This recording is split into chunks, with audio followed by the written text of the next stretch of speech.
Bem, queridos amigos, sejamos todos bem-vindos a mais um estudo das nossas tardes de domingo, nossas tarde e noite de domingo. E aqui nós estudamos, não é, o Evangelho narrado atualmente por Mateus, segundo o que também nos favorece já a doutrina espírita em termos de entendimento. Vamos, antes de começar, vamos fazer a nossa prece inicial,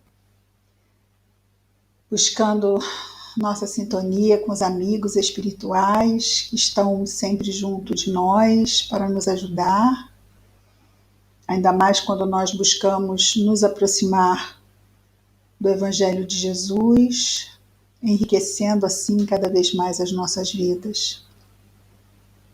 Querido Mestre Jesus, obrigado, Senhor, por mais este dia, por mais esta oportunidade. Ajuda-nos, Jesus, em nossos esforços. Abençoa-nos, Senhor. Ajuda-nos a estarmos atentos nos nossos caminhos. Abençoa toda a humanidade, Senhor, e em especial sempre te pedimos pelos nossos irmãos que estejam em sofrimento. Obrigado por tudo, Senhor Jesus. Graças a Deus. Bem, nós, semana passada, terminamos aqui,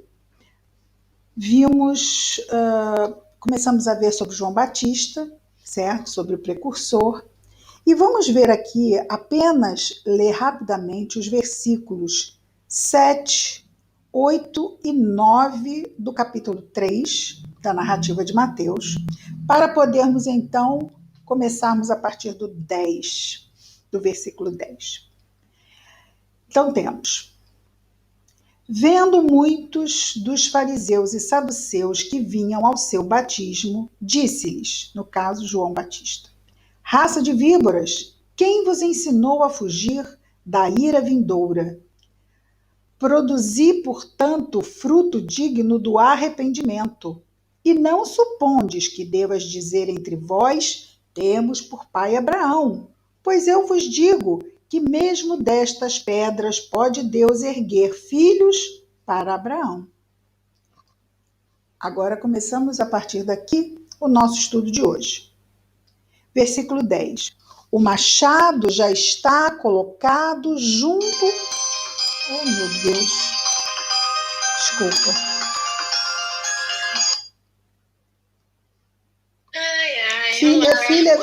Filha, eu estou na reunião pública. Depois a gente se fala, tá? Muito obrigada.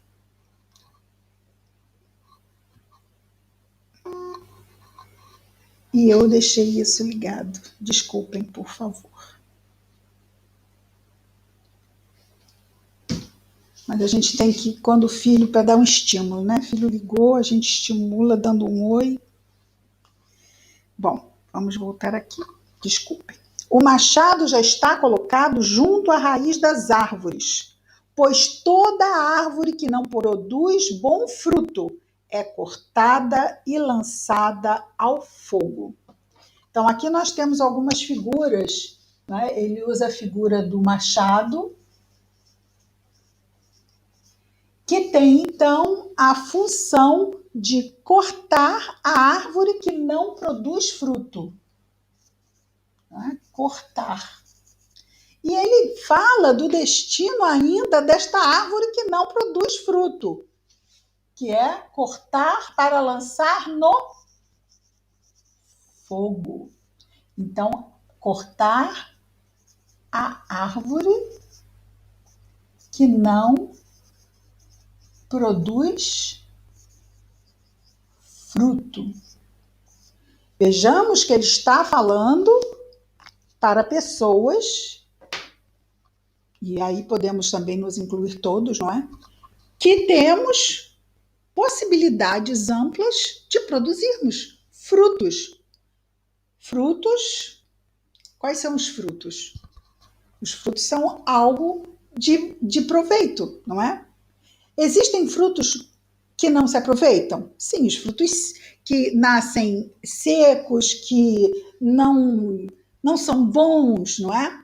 Esses também podem ser produzidos, mas prova esta árvore, como aquela figueira, não é? Que não está aí, é uma figueira, podia produzir frutos bons, figos, maravilha, mas não produz. Nós somos assim, somos figueiras, prontos para produzirmos frutos bons para a vida.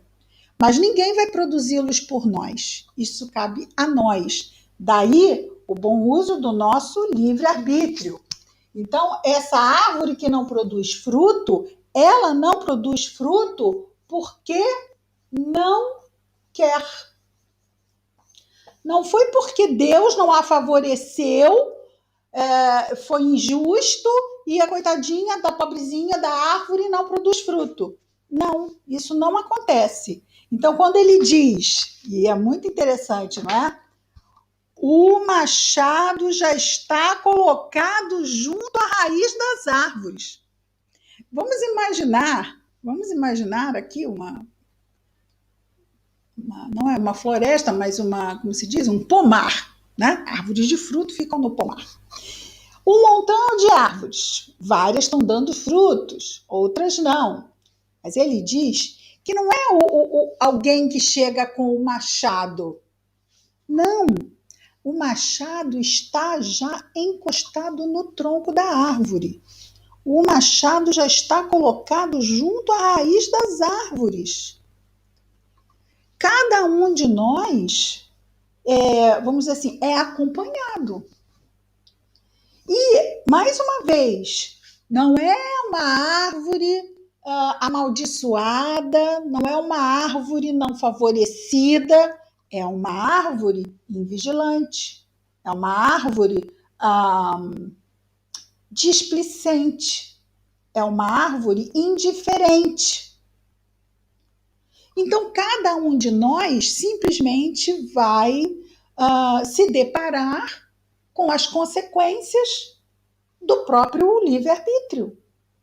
Se a providência divina que nos oferece essas oportunidades, num determinado momento, vamos dizer assim, nos toma o que ela mesma ofereceu, é para que possamos aproveitar ainda assim esta oportunidade de termos a retirada dos benefícios. Porque fato é que nós vamos acabar produzindo, seja de uma forma, seja pelo amor, seja de outra forma, seja pela dor. E o machado já mostra bem que é algo, né? É algo que vai promover para aquele espírito um processo onde a dor está envolvida. E a dor é uma experiência extremamente válida, que busca exatamente acordar quem está adormecido, despertar quem está acomodado, mostrar o rumo certo para quem está perdido. O machado já está colocado junto à raiz das árvores, pois toda árvore que não produz bom fruto é cortada e lançada ao fogo da experiência promovida pela providência divina. Sim, essa experiência, como diz no Evangelho segundo o Espiritismo, na mensagem Obediência e Resignação, estávamos até vendo hoje essa mensagem, que ele fala do freio e da espora, porque o Espírito Lázaro diz que os preguiçosos serão, vamos dizer assim, serão corrigidos pela providência divina através do freio e da espora. Ou seja, o freio é o que contém o erro e a espora é o que estimula a frente. Mas vamos dizer que é um estímulo um tanto ao quanto doloroso, não é? O cavalo recebe aquela espora como se diz aqui atrás, recebe aquela espora e do sapato do cavaleiro e é um impulso para ele seguir, mas não é um impulso agradável. Então, quando o Espírito diz que assim será com aqueles que, como a árvore que não produz bom fruto, ele usa o termo preguiçoso, né? Também é um dos motivos, vem a providência divina com esse fogo que serve de freio e de espora, que é uma figura também bastante interessante. E aí, no versículo 11, nós temos João dizendo: eu vos mergulho na água para o arrependimento, mas o que vem depois de mim é mais forte do que eu, do qual não sou digno de carregar as sandálias. Então é o precursor falando do Messias, precursor, o que vem antes, falando daquele que viria depois, o Messias. E ele, então, vai dizer, ele, o Messias, não é? Ele, o que vem depois, vos mergulhará no Espírito Santo e no fogo. A pá está nas suas mãos. Limpará sua eira, recolherá seu trigo no celeiro, mas queimará a palha com o fogo inextinguível. Mais 2 vezes vemos o termo fogo. Mais 2 vezes. Então vamos lá, voltar com calma. João Batista diz então que mergulha os que ali chegam na água. Os batiza mergulhando na água. Mas o Messias, que viria depois, iria batizá-los no Espírito Santo e no fogo. Ah, peraí, 2 batismos. 2 batismos. Espírito Santo e fogo. Então, o Messias promoveria esses 2 batismos. Batizaria a todos que fossem a ele no Espírito Santo e no fogo. Bom, o que é ser batizado no Espírito Santo? O que é, não é? Ser mergulhado. Ele não fala o termo batizado, não. É ser mergulhado, que é muito mais, que é muito melhor de ser aqui comentado, né? O que é nós nos mergulharmos no Espírito Santo? Quando nós estamos bem sintonizados e aurimos intuições da espiritualidade superior, pode-se dizer que estamos ali naquele momento mergulhados no Espírito Santo? O que é que vocês acham? Sim, Thelminha está dizendo sim. Sim, não é? O Espírito Santo é a espiritualidade superior. Então Jesus, com o Evangelho, nos favorece que nós melhoremos a nossa sintonia? O Evangelho super favorece. Demais, não é? E sendo assim, estamos muito aptos a estarmos mergulhados. O tempo que passarmos mergulhados no Espírito Santo depende de quem? De nós, não é? De nós estarmos promovendo o melhor possível, porque é difícil, mundo de provas e expiações, a gente manter a elevação da vibração durante o dia é sempre um desafio, não é? Tem sempre uma provocação, um desgaste, um temor, uma apreensão, e isso tudo pode fazer uma tristeza, uma irritação, isso pode fazer a nossa vibração cair. Quando a nossa vibração cai, nós já não estamos mais mergulhados no Espírito Santo. Então, nós estarmos mergulhados numa vibração que nos envolve em paz, que nos envolve em confiança, que nos envolve em bom ânimo, e a gente diz, nossa, parece que eu estou no colo, né? Estou no colo de Jesus. Estamos aí. Ah, é menos do que gostaríamos? Acredito que sim, não é? Nós estamos nesse estado de alma menos do que nós gostaríamos. E muitas vezes estamos menos do que gostaríamos porque às vezes não estamos tão atentos a nos mantermos mais tempo nesse estado Exatamente porque os estímulos do mundo físico nos chamam muito e às vezes a gente dá uma esquecida, porque esquece, né? A gente dá uma esquecida de que nós somos espíritos imortais, que estamos num corpo de carne. Às vezes a gente se envolve tanto na nossa encarnação que a gente realmente acredita que somos isso tudo que diz lá a nossa carteira de identidade.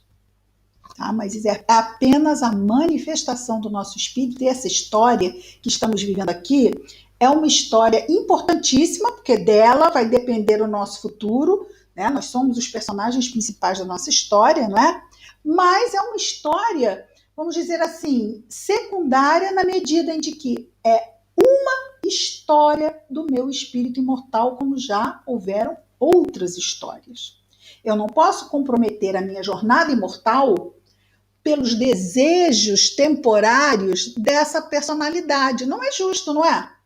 Essa personalidade não pode ter uma gerência superior aos interesses do espírito imortal que sou eu.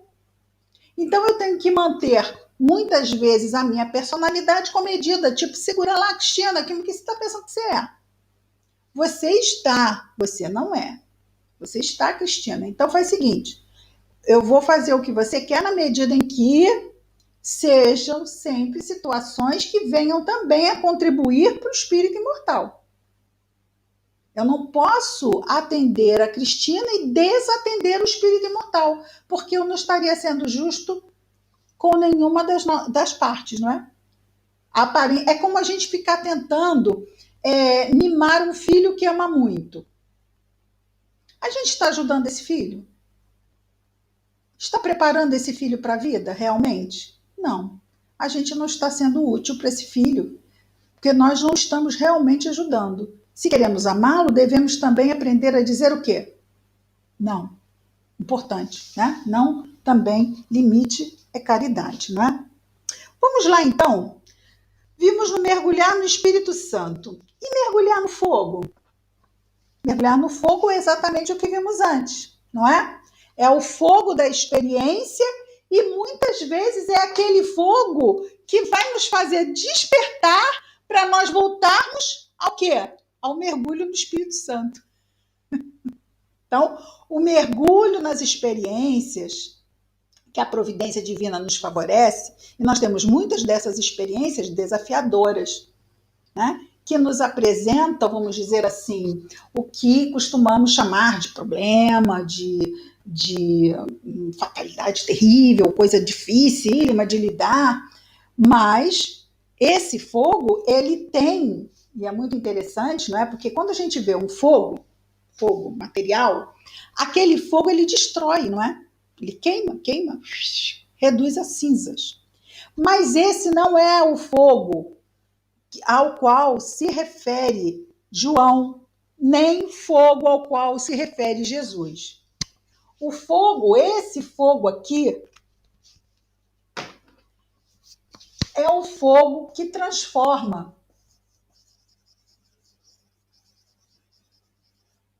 Vamos lembrar daquela forja, não é? Aquela forja que aquece o metal e depois vem o martelo para forjar o metal e dar uma nova forma a ele. Então, o fogo, como elemento transforma renovando. E sempre essa renovação é com vistas ao progresso espiritual. Então, esse fogo é um fogo transformador, um fogo regenerador, um fogo que promove crescimento. Ah, mas eu estou vendo que está vindo fogo lá, fogo para pessoa, fogo para pessoa. Ela está há séculos no fogo, mas eu vou te contar que não pega ponto para melhorar. Mas não podemos esquecer que somos imortais. Somos imortais. E muitas vezes a gente pode se perguntar assim, quanto tempo a gente pode levar teimando numa situação? Teimando. Às vezes a gente vê um encarnado podendo teimar décadas numa situação. Um espírito pode teimar séculos. Um espírito pode teimar milênios. Mas Deus se preocupa? A providência divina se preocupa? De jeito nenhum, de jeito nenhum. Está lá no livro dos espíritos, os espíritos superiores nos dizem: uma alcança. Chega uma hora que a pessoa cansa de dar murro em ponta de faca e para. Enfim, para. A questão é que cada um vai parar no seu momento, vai parar quando quiser, quando a vontade, essa grande alavanca, atributo do espírito, Deus nos cria com dois atributos, pensamento e vontade. Então, a vontade é um atributo do nosso espírito que nos é dado por Deus. É essa vontade que vai nos fazer avançar ou não avançar tanto quanto se queria. Apenas essa vontade. Mas o que faz a vontade de um ser tão mais dócil que a vontade do outro? Isso teríamos que ver na história dos milênios desse espírito, o que remonta. Aparentemente parece que dois espíritos, vamos imaginar dois irmãos gêmeos, recebem as mesmíssimas condições. No entanto, é lógico que esses dois espíritos que nessa encarnação nasceram como gêmeos idênticos, de idênticos só tem o corpo físico. Suas histórias são totalmente diversas, diferentes. E assim é com a história de todos nós, e isso responde pelo nosso timing, não é? Por quanto tempo a gente leva para ficar numa determinada situação e superá-la, e aprender dela. E aí vem uma frase muito legal. Versículo 12. A pá, e ele está falando do Messias, ok? Já não tem machado, não é machado, é pá. Já não é mais uma árvore a ser arrancada, a figura usada. Vejamos a figura agora que João vai usar. A pá está nas suas mãos. Ou melhor, ele usa na sua mão. A pá está na sua mão. Limpará a sua eira. Recolherá seu trigo no celeiro, mas queimará a palha com o fogo inextinguível. Por quê? Porque não é o fogo físico, certo? É o fogo da experiência. Mas vamos ver aqui, vamos apagar alguma coisa.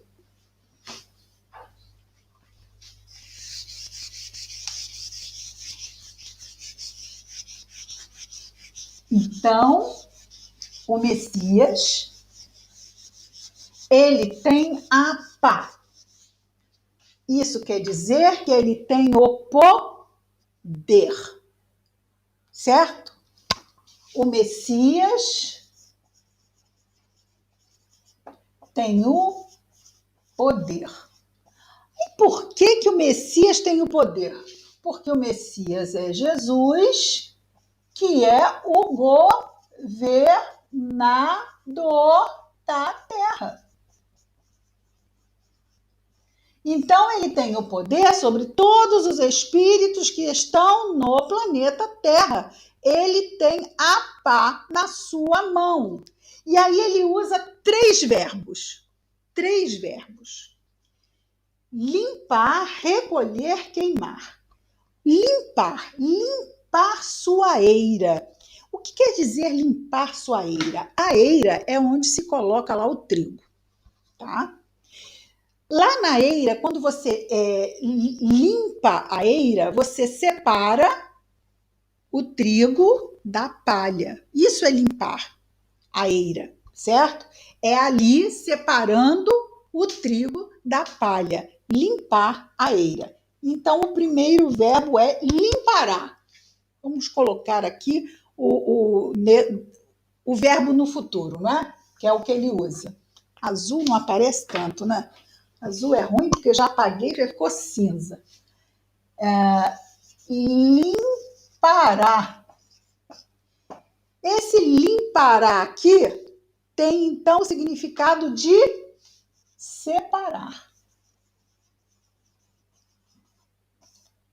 Então, quando ele limpa, ele separa. Ele separa em dois grupos. O grupo trigo e o grupo palha. O grupo 1, o grupo 2.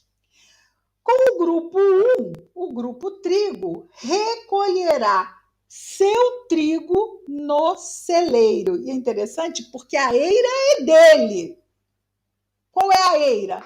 A eira é o planeta Terra. Ele é o governador, limpará a sua eira. E quando ele se refere ao trigo, ele se refere seu.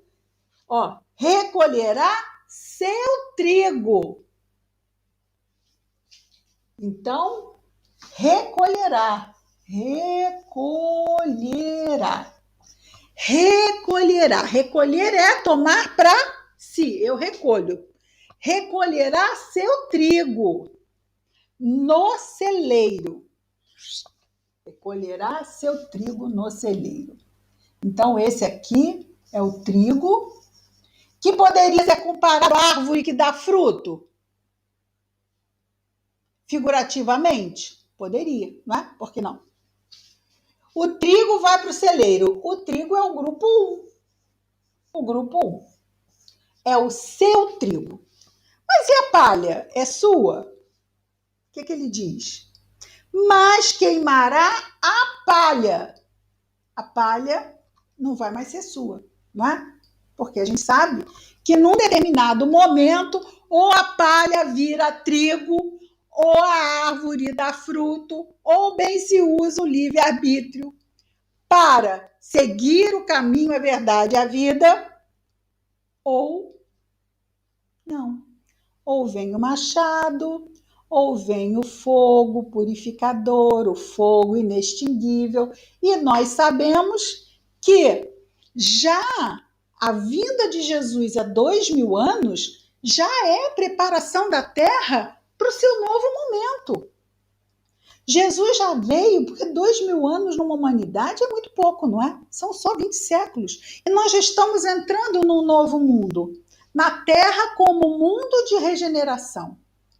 Então vejamos que tudo que os espíritos deste planeta não podem reclamar é que não foi dado a eles, ou a nós, o quê? Tempo.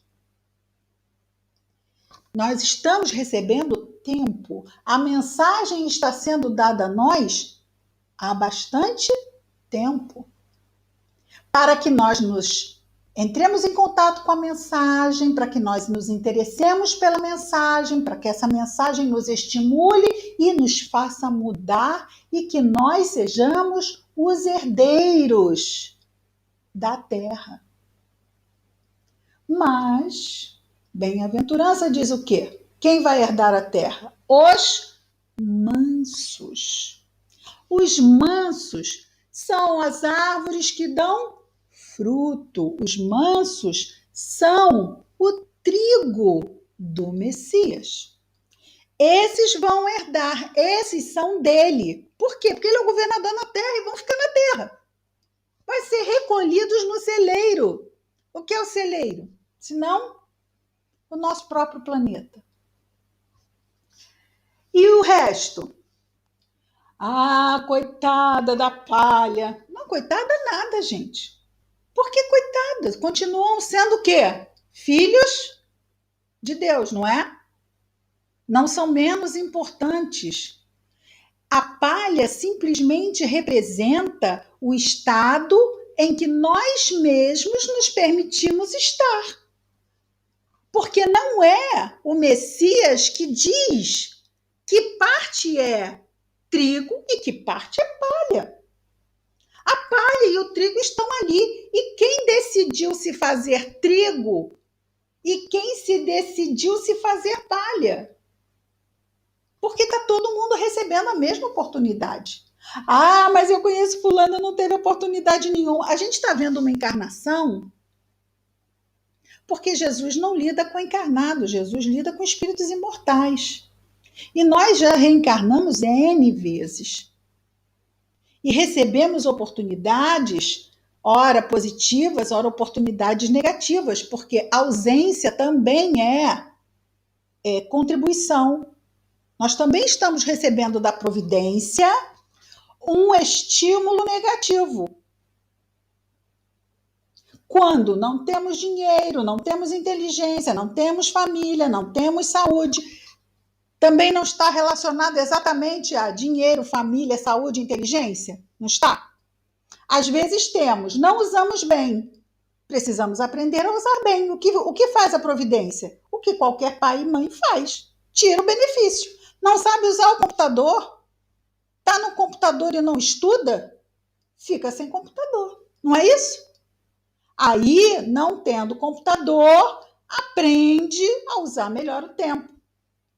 Aí volta com o computador. Fica lá em prova. Aí já é expiação. Porque ou aprende a usar o computador, ou de novo o que acontece? Da próxima vez agora dobra. Ficou uma semana sem computador, agora fica 2 semanas sem computador, que é para ver se aprende a usar o computador. E assim como a gente não desiste do filho, porque a gente sabe que aqueles recursos são importantes e ele tem que aprender a lidar. Porque aí é aprender a lidar com o fator tempo. É aprender a lidar com compromisso, trabalho, lazer, descanso, coisas que nós também precisamos aprender no nosso dia a dia.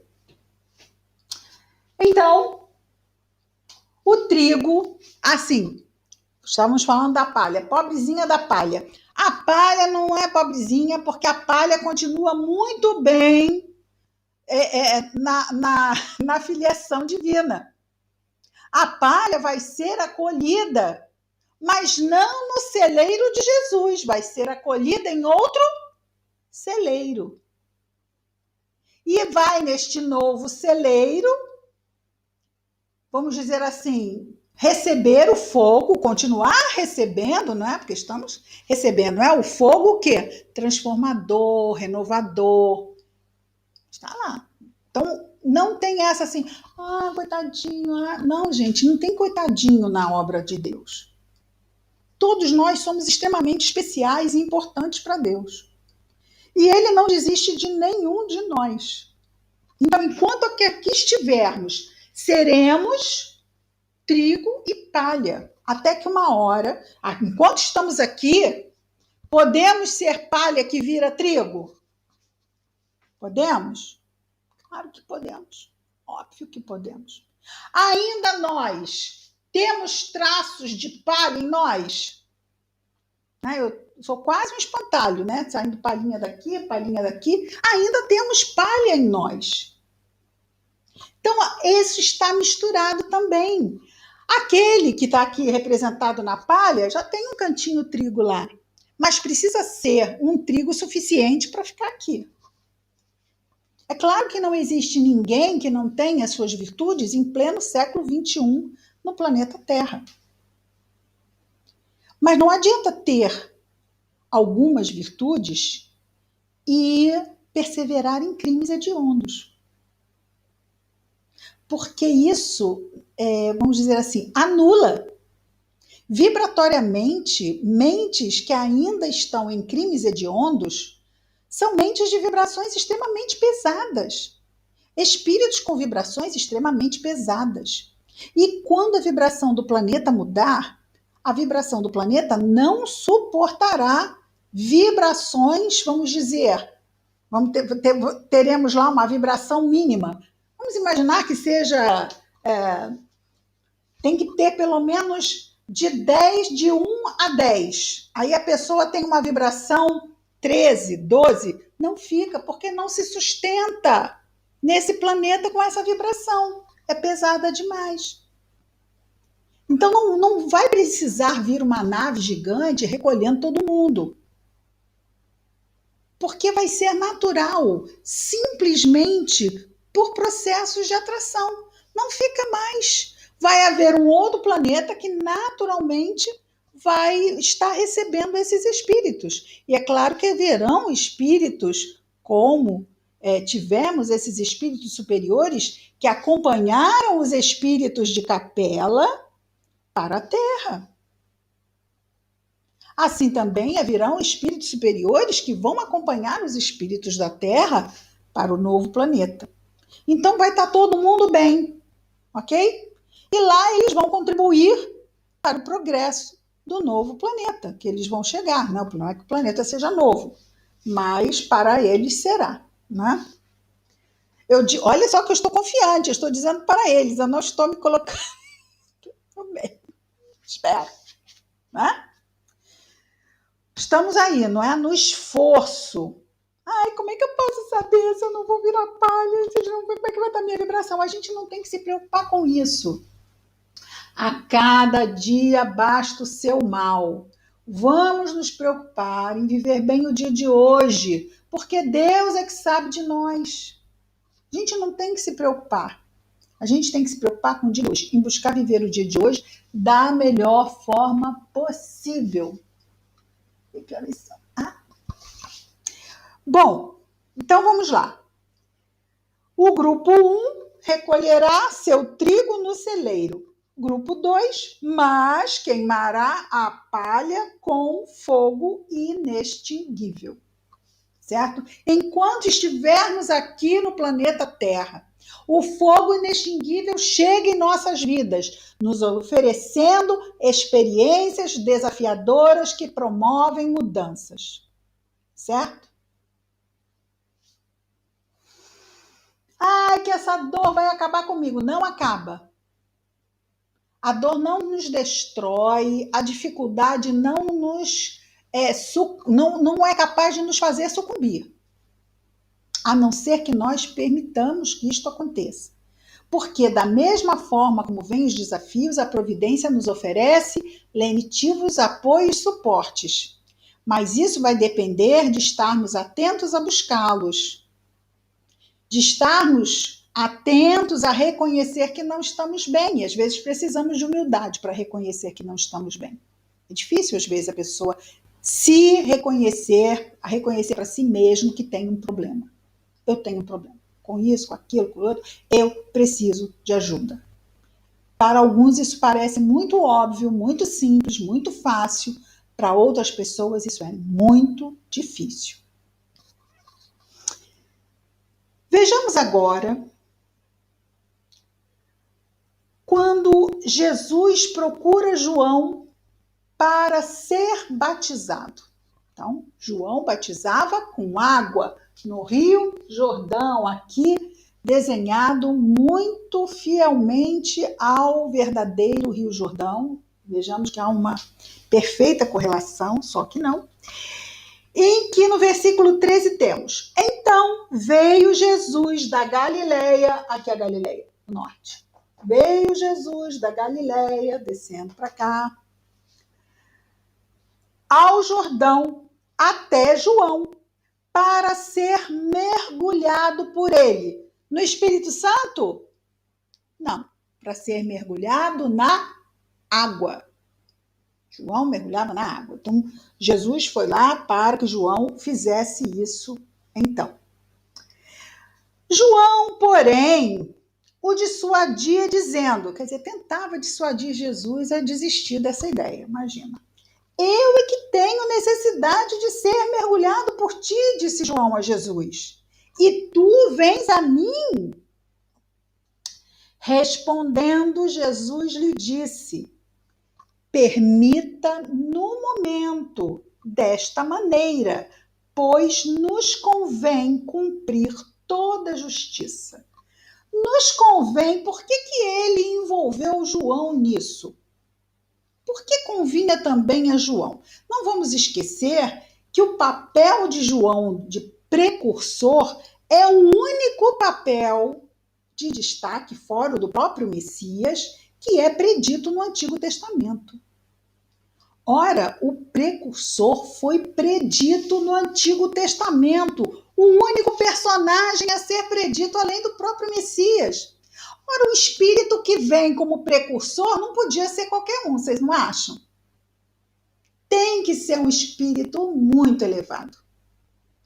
E aí nós vamos imaginar que esse espírito está junto com o próprio Jesus nesse programa de trazer à humanidade o evangelho. Então, é claro que esse espírito reconhece que Jesus é o Messias. e se coloca humildemente diante dele, mas ele lembra, mas olha, nos convém que seja assim, que seja cumprida a justiça, ou seja, que sejam cumpridas as profecias, porque isso havia sido predito. Não vamos nos esquecer também que Mateus continua narrando os fatos para os judeus e tem o interesse de continuar mostrando aos judeus de que Jesus é esse personagem do Messias predito no Antigo Testamento. Então, João permite. Então, João permite. Então, ele permitiu. Mergulhado, Jesus subiu imediatamente da água. Então, aquele mergulho de submersão na água e retorno. O que acontece quando Jesus sai da água? Quando ele sai desse mergulho da água? Uma coisa bastante interessante acontece. Um fenômeno à luz do dia que foi descrito desta forma: eis que os céus se abriram para ele e viu o Espírito de Deus descendo como pomba. Não foi uma pomba que desceu, foi o Espírito de Deus descendo como pomba, vindo sobre ele. Quem? O Messias, Jesus. E uma voz dos céus que dizia: este é o meu filho amado, em quem me comprazo. Aconteceu alguma coisa parecida com essa narrada aqui, além desse momento? Algum momento em que algo assim parecido aconteceu? Em que o céu se abriu? Em que veio alguma coisa sobre a cabeça de Jesus e que uma voz disse a mesma coisa que está sendo dita aqui? Aconteceu um outro momento assim? O que vocês acham? Aconteceu. Quando foi que isso aconteceu? O que é interessante é que nós vamos ver a voz dizendo a mesma coisa, sendo que vai adicionar um pequeno verbo no imperativo. Em vez da pomba, é descrita uma outra coisa, que a gente pode até entender melhor que seria essa pomba. Onde foi que isso aconteceu? Lá na materialização do Monte Tabor. Vocês lembram da materialização do Monte Tabor? Quem apareceu? Apareceu Elias e apareceu Moisés. Estavam lá com Jesus, Tiago, Pedro e João. João, evangelista, o apóstolo, não o batista, que ficaram maravilhados, porque Jesus se transfigura. Estavam então os três varões, Jesus transfigurado e materializados os espíritos de Elias e